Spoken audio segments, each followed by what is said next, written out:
Welcome to part 2 of our Speak Positive series. In today's episode, we're going to talk about how we can elevate our relationships with kind words by thinking positive thoughts about other people. This is part 2 of a 6-part series.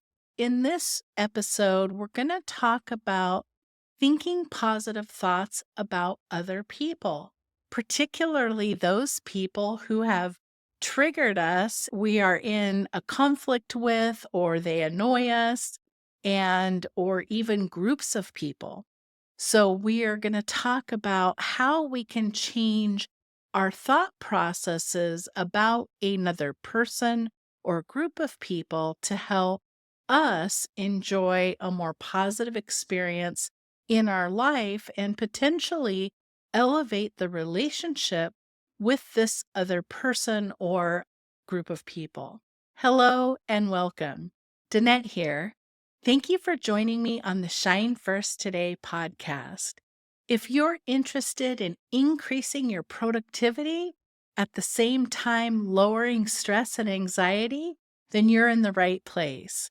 Please consider liking and subscribing so you can get notified when we release new episodes like this one. This idea of speaking positive about other people, I started to learn a very long time ago.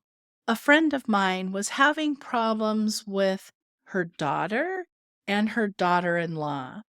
They did not get along with each other.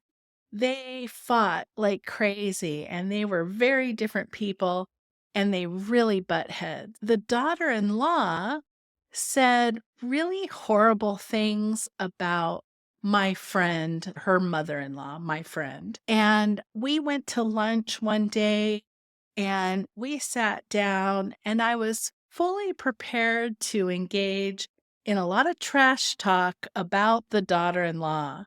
I was ready to just rip her to shreds because I could not believe she had done all the things she'd done, said the things she said, and I won't bore you with the details. You can cut and paste that scenario onto anyone that you might be familiar with in your life.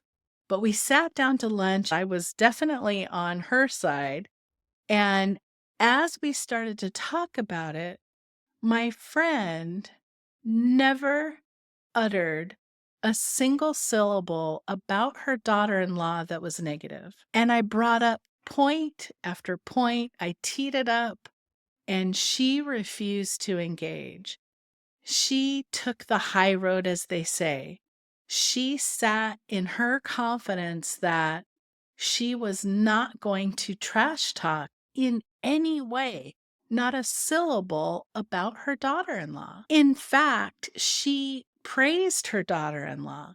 She gave examples of what a good mother her daughter in law was, about how hard she works at her job and how good she does in all of these other areas. She just didn't engage. I remember thinking, I want to be like that. I want to take the high road. I want to be able to speak positive. I wanted to be able to be positive even in obviously negative situations, that there was always a choice. As I bring that forward throughout my life, I've always tried to model that behavior. Now, am I always good at it? No, absolutely not. Do I sometimes say things that are not nice about other people? Of course. I would not be honest if I said I didn't. I do try to catch myself, and I think I'm continuing to get better at it, but there's a long way to go on this. I believe that there are 6 aspects of life. We have 3 that are internal and 3 that are external.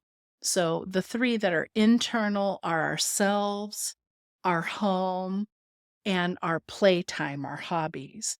And the 3 aspects that are external are our relationships with others, our travel, and then our work itself.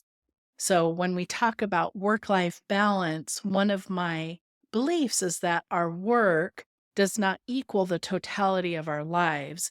That's why they can't be in balance. And the only thing that can be in balance is us. I can be in balance as I move through my work and as I move through my day. So I wanted to take this 6 aspects of life framework and say, what if we speak positive about each of these 6 different areas of our lives?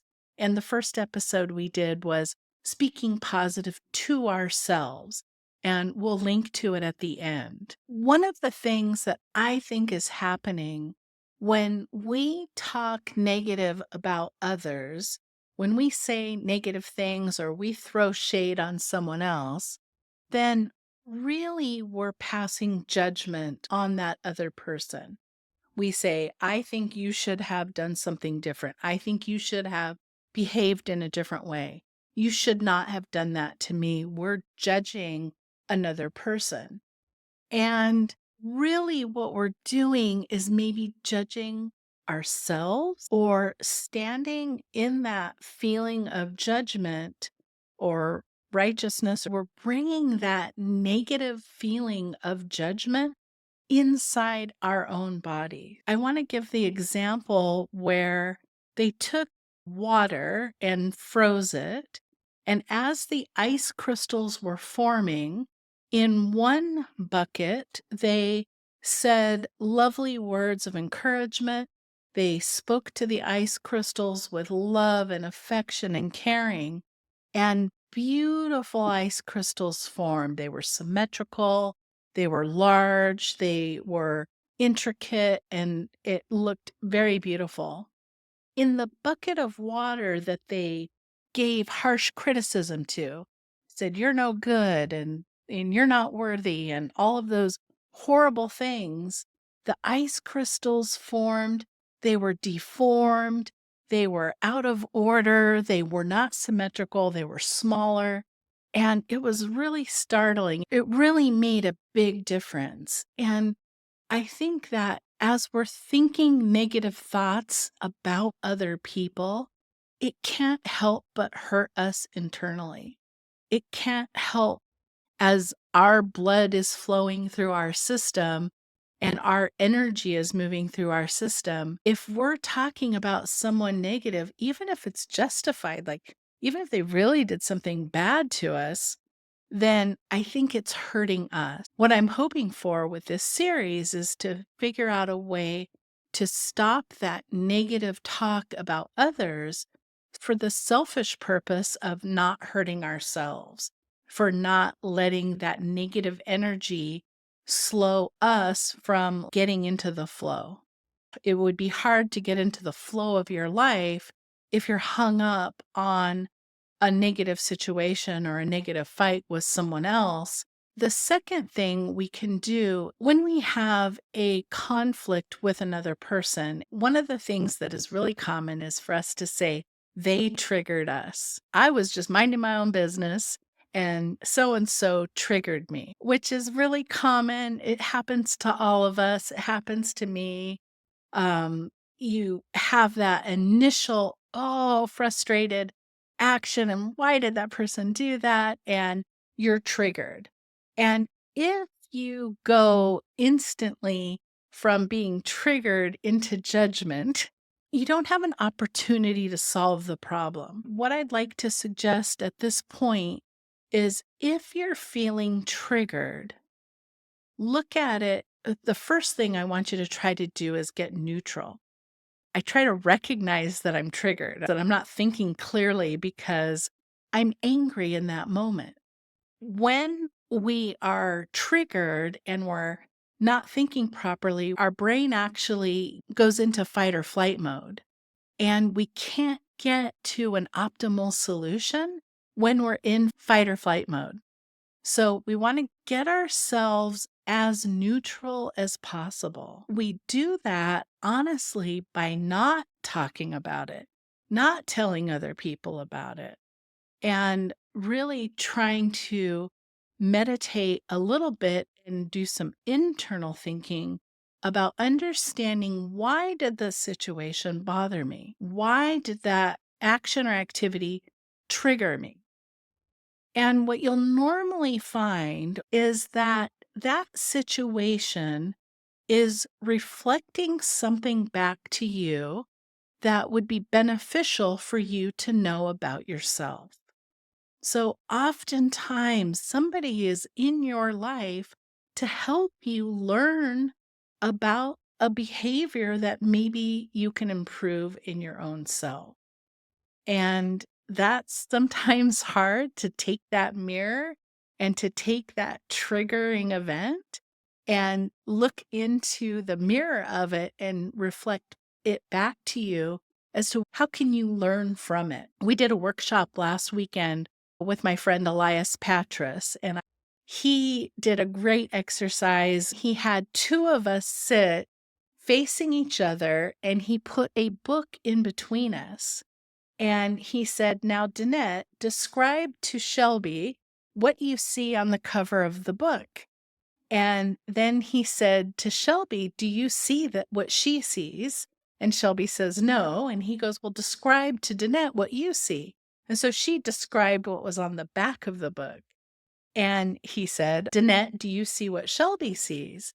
And it was such a beautiful example of what happens when we're in an argument with someone and we're on two different points of view is literally like if one of us is looking at the cover of a book and the other one is looking at the back of the book, and it's the same book, all the pages and all the words in the middle are the same, but it's our perspective is different. And that's a really helpful tool. So get yourself neutral, get yourself calmed down. Try not to talk about it with other people because you're only saying one side of the story. Some of the consequences of talking negatively about other people is an erosion of trust between you and the other person. It makes it really hard to repair the relationship if I'm saying bad things about another person, they're saying bad things about me. It makes it hard for us to come together.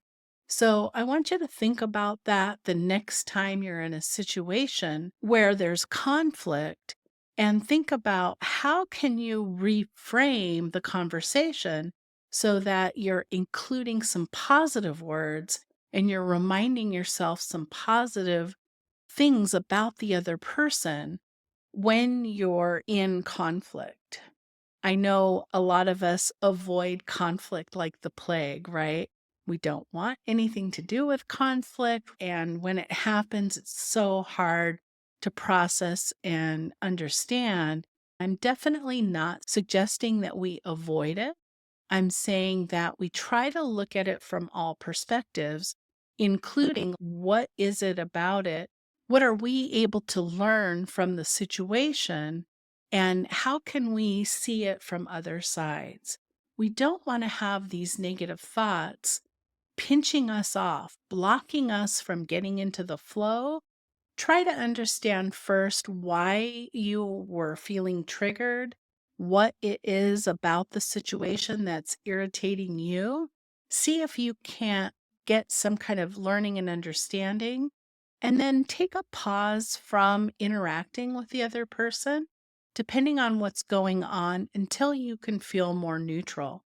When you have a negatively charged emotion, that makes it really hard to communicate. Remind yourself that this person is in your life for a reason and it can be positive. And most of these disagreements are from a lack of understanding each other's perspective. And cultivate that thinking positive, speaking positive about other people.